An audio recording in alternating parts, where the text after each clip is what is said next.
So thanks everyone. I want to talk about two different topics today, and I have a pass-around sheet for a third surprise topic that caught me off guard. I want to tell you about it. NOTAMs are changing, and I've got a sheet about that. So in fact, let me just get that out of the way now.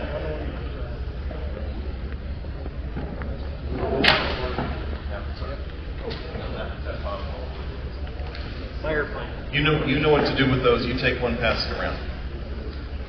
So yeah, NOTAMs are changing in December. They're changing from a barely readable format to an unreadable format because that's what we want to do. So while y'all are doing that, I want to talk about slips, skids, and the cross-controlled stall. We should all know enough about this by now. None of us in this room are pre-solo Cessna 172 pilots, okay? This should be second nature, but statistics are showing that it's not. So you need to bear with me, and we need to talk this out. A little bit about me. My name's Rusty. For a day job, I'm a computer sales engineer. I've been a private pilot since 1991. Decided to get my act together a little bit. The most recent certificate that I earned was October 1st of this year. Got my CFI.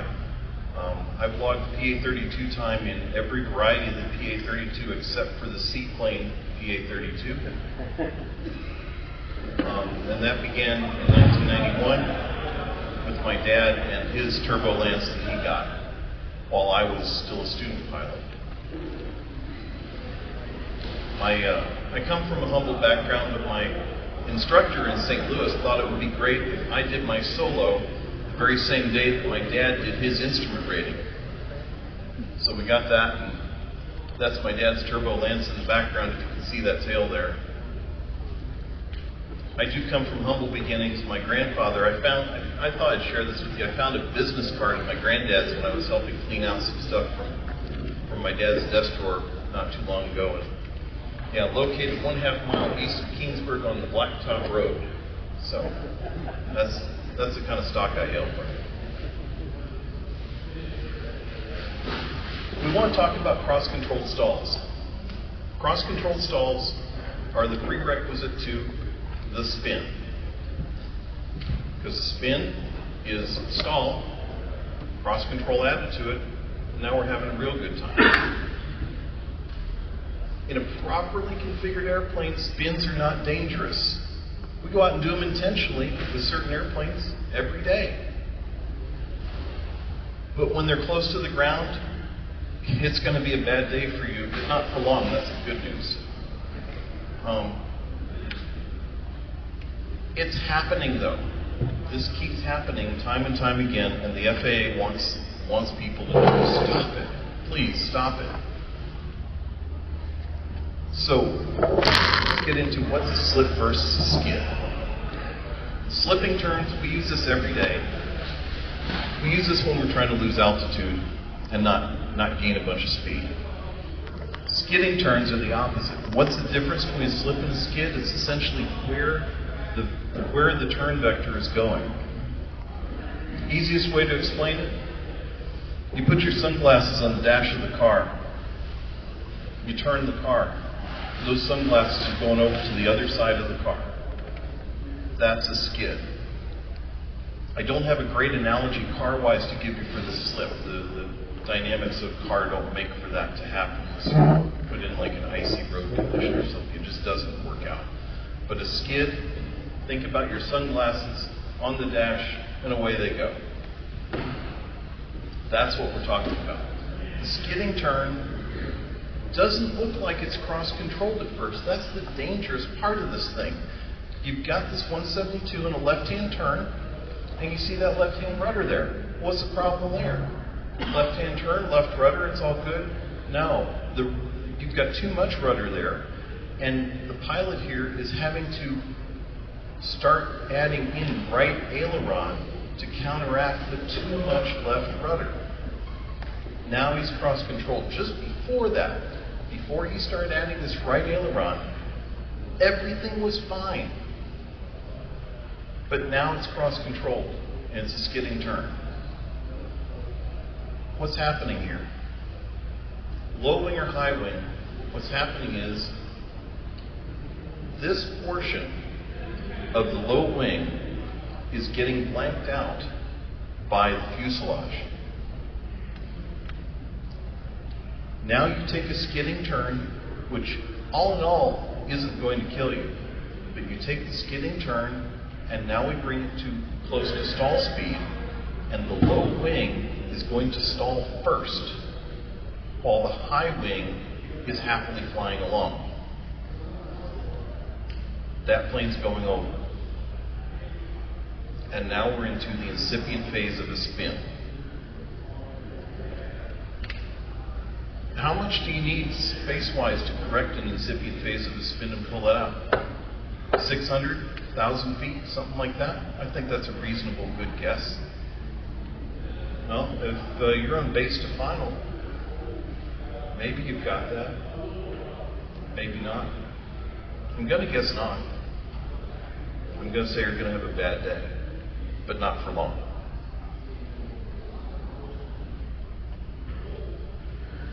So, we're talking about the skidded stall in the traffic pattern. Again, there's two types of cross controls. There's slips and there's skids. We're not talking about slips here, and why is that? Has anyone ever tried to do a slipped stall? A slipped stall is benign. You can try one. Go out and start slipping your plane, get the power back, pull the nose up, it'll shake, and all that's going to happen is that wing is just going to drop, and the plane is going to start recovering on its own, and it's going to be not stalled here before you know it, just out of its own aerodynamics. Unless you keep torturing it, it's going to do fine. It's the skidded stall that's the problem here. And where do we get this skidded stall happening? The setup of this is you're in the traffic pattern and you end up overshooting base to final. The most common setup is you have a tailwind on base. You have your points that you're used to seeing when you're turning base and then turning final. And you start to do that, and you've had either a quartering tailwind or a pure tailwind, and you're going faster than normal. So this pilot is missing the center line. Well, he's a Cirrus pilot, so he does have the whole pop the chute thing. Isn't that how they land anyway? I'm trying to remember. Anyway, it's time for him to make a correction, so he's got that left bank in there. Let's just swing that nose around with some left rudder. Let's get that nose pointed to the center line. It's going to work itself out. Well, now we start the problem. That nose swings around, but things get a little wonky, and now it's time to add the right aileron to it. You see, now we're there. Add to it that you're flying this at 30% above stall speed, 1.3 VSO for your base to final transition speed, right? 1.3, 30%.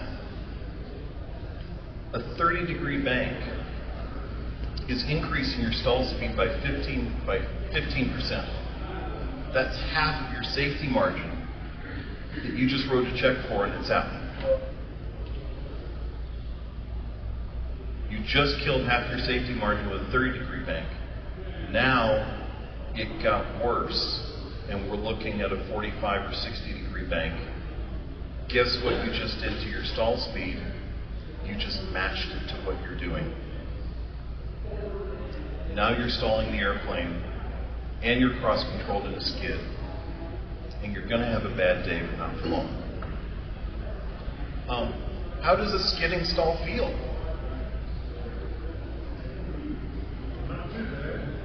Not too bad, but you know something's wrong, don't you?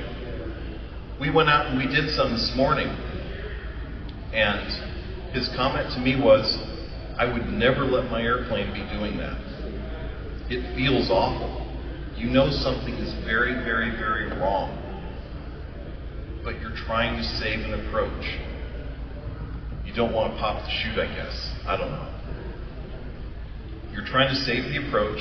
You're trying to point your nose at the base? I don't know. Do you get your man card revoked if you don't make this approach and you go around? No. So you're doing something really bad. There's a buffet in the PA32. There's a definite buffet before it does. And that should be your sign. To pull your head up, you're doing something really, really, really wrong.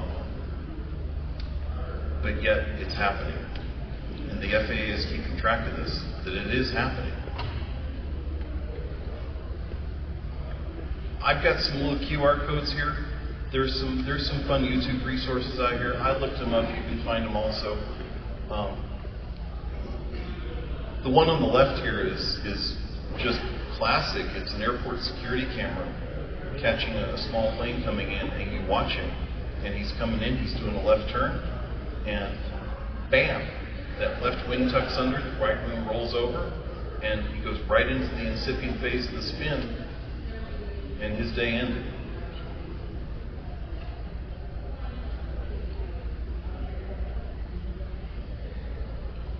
So, what do we do to keep ourselves out of the news on this? Simple. Fly reasonable traffic patterns and keep the bank angles reasonable. Don't fly at a performance level that is requiring you to do bank angles beyond 30 degrees. Please, keep your speeds reasonable. Don't be the guy burning up the traffic pattern. I know, I'm guilty. I've done it. Don't be the guy. If you need to do something heroic to save your approach, you probably should think about going around. And pay attention to that ball and maintain coordinated flight. If that ball is screaming at you, you're doing something wrong. Look, kick the rudder. You blew the approach. I'm not going to tell anyone. You're not going to tell anyone. Go around, put the power to it. Or, hey, pop the chute if you can. So, that's it for this. Any questions on that? Yeah. Crosswind landing, you're going to be doing up. Absolutely. Crosswind landings, you're going to be doing slips. You're going to be doing a forward slip typically. Sometimes you'll be doing a side slip. And the slip isn't causing problems. Slips, if you are doing a slip, first off, most of the time in a slip, you're nowhere near your stall speed. And that's just it. You're at your approach speed. You're trying not to go faster. You're not really going slower. Because you're trying to lose 1,000 foot or so that you're trying to get rid of. So stalls don't really happen during slips because that's what you're trying to do is hold the speed that you've got.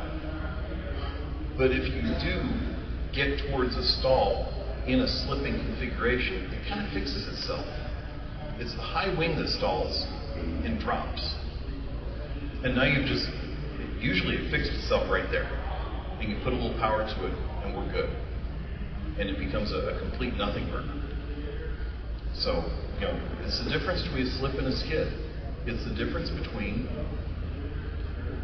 the left and the right picture. In that slipping turn,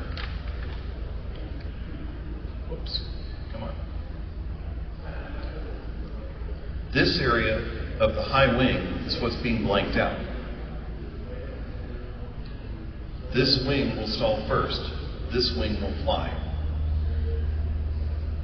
This wing drops, plane goes level.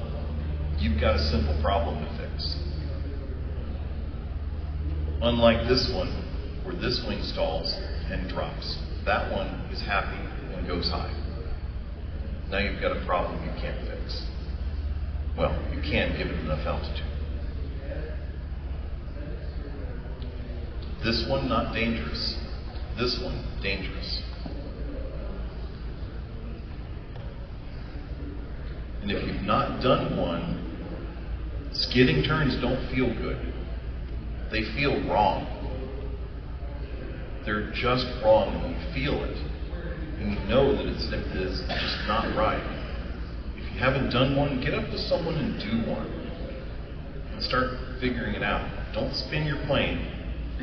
Get this thing to stop before you do that. But try some skidding turns out. You'll just feel that whole sunglasses are going to the right side of the plane sort of feeling.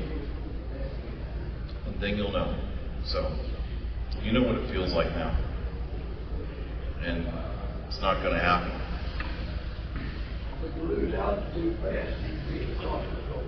To lose altitude fast, you're in cross control, yes. And you do cross controlled slips. You don't do cross controlled skids. This is. You can do a skid if you do rudder. See, this is the difference here. He's got the rudder in the direction of the turn. In the slipping turn, his rudder is going the opposite way. That's the difference right there. Now we can talk about the whole forward slip versus side slip thing. Anyone know the quick and easy on the difference between a forward slip and a side slip? It's where your nose is pointing. And counterintuitively, they're named wrong in my opinion. The forward slip, the nose is not pointing where you're going. And the side slip, the nose is pointed where you're going. Who named it that? Come on. Anyway, but it's still a slip. The skid, you're overdoing the rudder in the direction of your turn, and you're now needing to counter aileron against the turn. It's the absolute opposite of what you do for a slip. Both are cross-controlled. One is benign, one will kill you.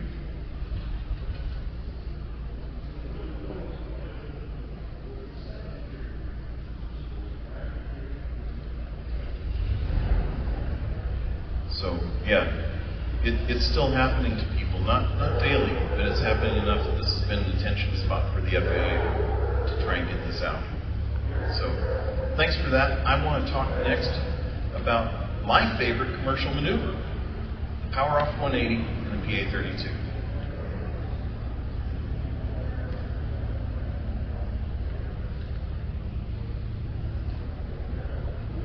Let's see if that works.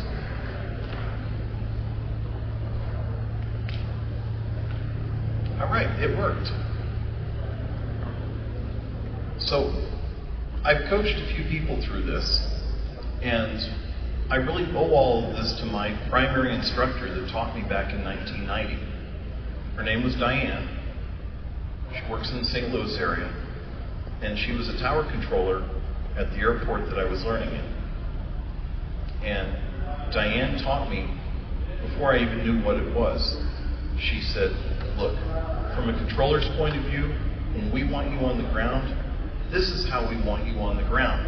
And she shoved the wheel forward and cranked it over and said, see those numbers? I want you on those numbers, and I want you on them now, because I'm trying to get you out of the sky, and I have stuff going on. So that was just me learning how to do short approaches from the tower controller's point of view. And I've been doing short approaches like that for a while, I mean, since 1990. So, here we are today. I started studying for my commercial certificate, and they had me doing Power Off 180s. You know, I'm using my Lance to do the commercial certificate, which everyone told me I shouldn't do, by the way. Using a turbo Lance to do the commercial check ride. But, you know, I'm not smart. I mean, you can't make me. So, I did anyway. A lot of people have failed their commercial check ride just because of this maneuver. They do everything else satisfactory, and then bam, this is where they get nailed. I have one of the guys from the PA-32 forum who posted up and he said, I need some advice. I'm walking away from my commercial check ride, and I've got to redo the Power Off 180. I was in my garage changing oil on a motorcycle, and I looked over at my phone and went, oh, I'll call him.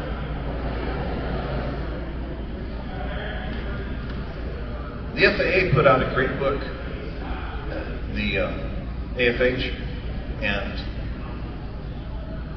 it shows the Power Off 180 here, and boy, did they have this thing down. If you read this, you've got your Power Off 180 in the bag, so you think. They talk about the key position here, and this is where your examiner closes the power on you. And then you continue, and you fly a little downwind, and they give you a medium or steeper bank, okay? I don't know why you're laughing. This is FAA. So you just stop that, okay? Then you come along here and we have yet another key position. And at this key position here, this is where you assess. whether you feel you're a little low or whether you feel you're a little high, and you just keep on horsing around out here and just have a great time because your 172 is just having a ball. And then you do all this stuff, and then you finally make the runway. Has anyone actually tried to do this in a PA-32 with these key reporting points? Yeah, how's it work out? You don't even make the base leak. Yeah, exactly. No, you're in the ground right about here. That is a key position. Scene of the landing. It's the scene of the crash. You've now successfully flown your aircraft to the scene of the accident. Congratulations. Here's your sign.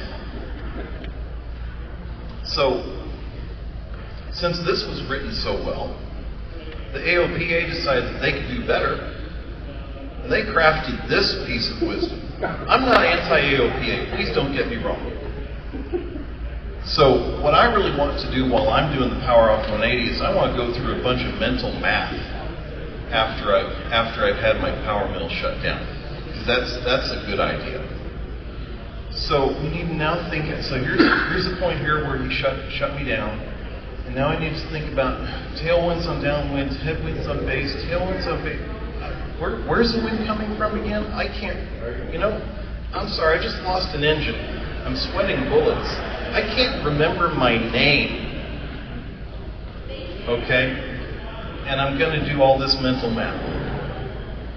And by the way, if we try and do all this mental math, again, we have a key position for you, and that key position is going to be right there. You've successfully flown our plane to the scene of the crash. You have to remember that when you're talking about a PA-32 in an engine-out situation, you're playing frisbee with a manhole cover. Okay? You are. It's got the glide ratio of a brick. And we need the key position. We have one key position in the PA-32. That key position is right there. There's no other key position. The other key position is right there when you get on the runway. There's nothing in between. Some guys on Reddit figured it out. They snapped a photo from some flight room chalkboard a few years ago. And they actually got this one. I'm sure most of you have seen this, but if you haven't, I'll leave it up there for a minute. But, this is how to do a Power Off 180 in an arrow, our little brother. So, power idle, gear down. Toss a brick from the window. Nervous instructor there. That's your brick. Follow the brick. Now, this is important here. This is written in some of the smallest lettering, but this is actually important. This will result in best glide. That's actually not a joke. That's actually true. They omitted the full flaps part. That's where this falls. So, if you follow the brick, you will make your power off 180. So, here's my how-to step by step. You start off in a normal landing configuration on downwind. A beam your landing point. For me, I always have my instructor and my examiner afterwards called out the thousands. We're not using the numbers, we're using the 1,000-foot markers. This brings up another note.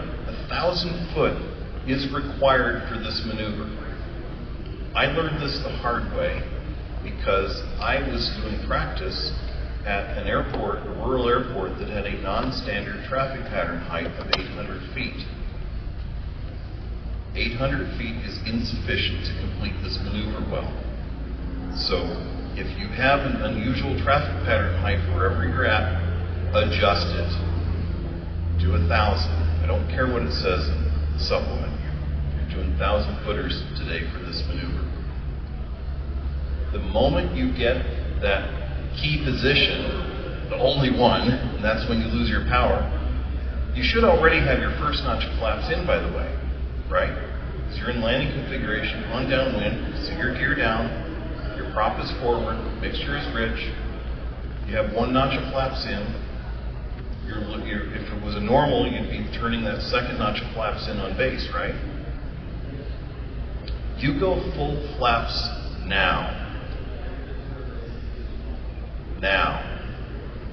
And you aim for the numbers now. You put the numbers of the runway in your windshield. Now, refer to my previous talk that I had about coordinating turns. Don't ignore that ball. Keep your butt in your seat. Keep everything coordinated. Let's not have an issue, okay? But let's also not get complacent about doing the turn now. Yes. One thing I found is that when you pull that towel downwind, your rudder trim goes out to that T factor of the prop. And if you don't account for that and adjust your rudders to make sure that your ball is still center, you're going to have a lot of drag and you're not going to make the runway. That's correct. Yeah. Doing uncoordinated flight is your recipe for going short on this. If you take a PA-32, engine power to idle, flaps to full, and start pointing it towards the earth, it self-regulates to best glide, believe it or not. Goes back to what they said right there, and I told you that was the most underrated thing that they put in this thing. This will result in best glide. So best glide in our airframe is 90 knots, 100 mile an hour, something right around there. Varies a little bit from model to model. Okay. You're going to get really close. So best glide is calculated to flat. So when I did this maneuver for a couple times a day, your best glide ratio is without flaps at glide speed, right? Right. Adding the flat straight drag reduces how much it reduces your amount of range. Yep. So I was taught no flaps. Not until you've made the runway. If you do no flaps on this, you're going to have your speed jump up. Yeah. And But you're, maybe you can do a little bit of that basey stuff like what the FAA diagram is, but not too much. well, wait a minute. You're going to pitch your nose for best glide and maintain the pitch of the nose for best glide. So your speed bumps up if you full pitch. With full flaps on, you won't be over pitching. No, I'm saying with no flaps. With no flaps, With no flaps you know, on, you pitch for best glide and you Yeah. get your best distance. yeah, With full flaps on, you might self-regulate, but you're going to drop your given way distance. you know, I don't do this maneuver without full flaps. Okay. I'd love to try your approach, but I'm not proficient in it. This is the one that works for me. Cool. I did it a while So ago. yeah, no, that's cool. I'm all about it. The other part to remember is your flaps are not digital. Now I know some of us have newer Saratogas with the electric flaps. This is a little bit of a discussion point. This discussion is really aimed more towards those of us with the bar and the thumb nut and the thumb latch. Once you're starting to get down towards the numbers and you need to make that 1,000-foot mark, and remember on the check ride, your tolerance is you must land 0 feet. Your tolerance is -0 and then +200. And we're going about 120 feet a second, so you've got a second and a half worth of wiggle room here. Remember that your flaps are not digital. The 1, 2, 3 notches, that's all nice. Those notches are there to help you, but you have all the adjustment in between if you just hold your thumb on the button. There's 40 degrees worth of flaps there, and you have it in all increments you want, all increments you can feel. This is an analog device. Okay? Here's the deal. You come in, you're starting to round out, you now are over the numbers, you're starting to pull back a little bit, you're going to get that speed bled off, you're going to plant those tires right on those 1,000-foot markers to impress the instructor at how awesome you are, and it's still floating. and it's still floating. And you see the 1,000-foot markers come up, and you have that sinking feeling in your stomach going, and it's still floating. Get close to the rubber. Get close to the runway. Dump the flaps. You're allowed to do that.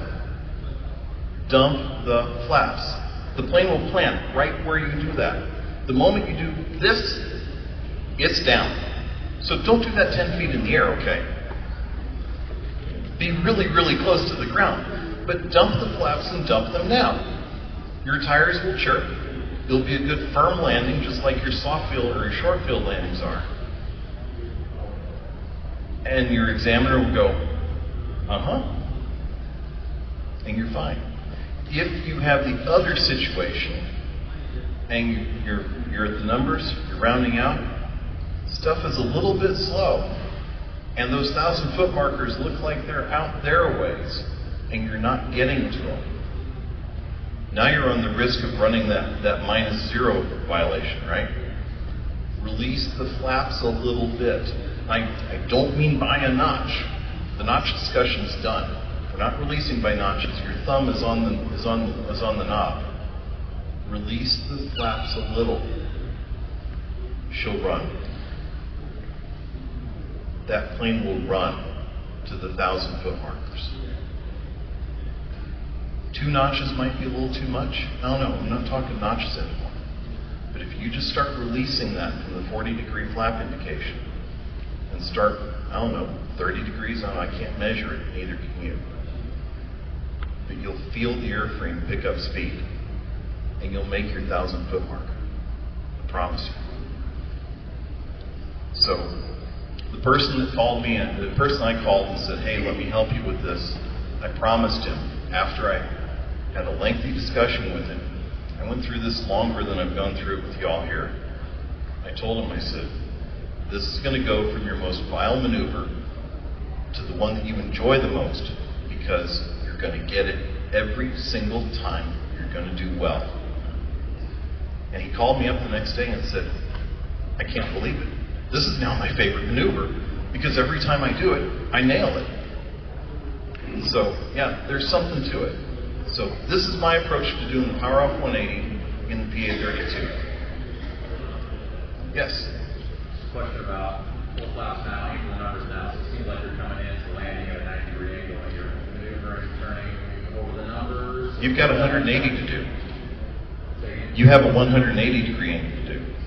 Right, but if you're aiming straight for the numbers, I'm keying in on that. So 1,000 foot down the runway, your power cuts. You full flap down immediately. So to me, you're turning for the numbers, and you're going to be coming in at a 90-degree angle, and you still have 90 degrees left. You've got a 180-degree turn that you've got to make. Correct. You need to be rotating that airplane through 180 degrees with the goal of putting those numbers in your windshield. You need to finish that 180. Numbers, what does that angle look like coming in the runway from A now? Should be about 0. Oh, so you're rolling on a final straight numbers. Yeah. Yeah, you shouldn't be 90 at the numbers. I mean, you need time for all this to happen. Nothing happens in. Okay? So, yeah, it takes time for all this to occur. Yeah. So, appreciating the different ways of doing this, when I did it, I would use the flaps to regulate the landing point, but in the opposite way. So I would come in, and if it looked like I was going to be short, I'd add flaps to get that balloon, and I'd buy an extra 100 feet. There are different ways to do it, and sometimes that works too. It just depends which side of this flap angle you're coming in on. So if you do the full flaps now, this is how it works. If you're doing it your way, then it's actually opposite landing. And yeah, there's more than one way to skin this cat. Yeah. Since you maybe still have some oil pressure, maybe some do you have any discussion about changing the process?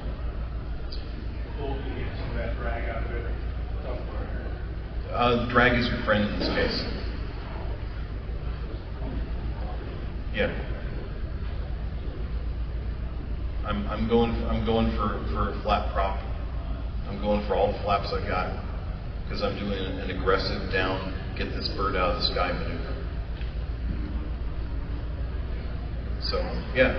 What works for me might not work for you, but if you're having trouble with power off 180s or if you're having trouble with consistency, give this a shot. It's worked for a lot of people that I've talked to. So, anyway, yeah. From one little thing, when I first got in my P832 for the first time, I had an instructor next to me. He said, "Let's practice a power off landing." It was losing the down. Okay. And told me what he wanted me to do was just go towards the runway afterwards. I was flying a Warrior before with the paper wing, that pretty good flight ratio. So power went off. I went in, I started turning towards him and said, "What are you doing?" I said, "Making kind of my base." He said, "You shoot for the numbers. This is a P832.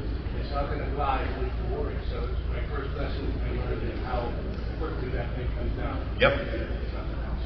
Yeah. And he was right, man. If I didn't turn right for the numbers, and try to make this nice, lazy base with my vector.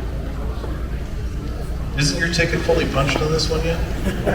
What's your distance from the runway on your typical downwind? I wonder if that's some of the difference in techniques.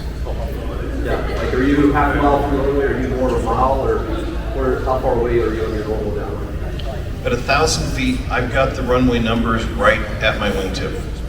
Okay. Yeah, it seems like I remember I put the runway on the first rivet line from the wingtip. That was about as far away as I could get. Yeah.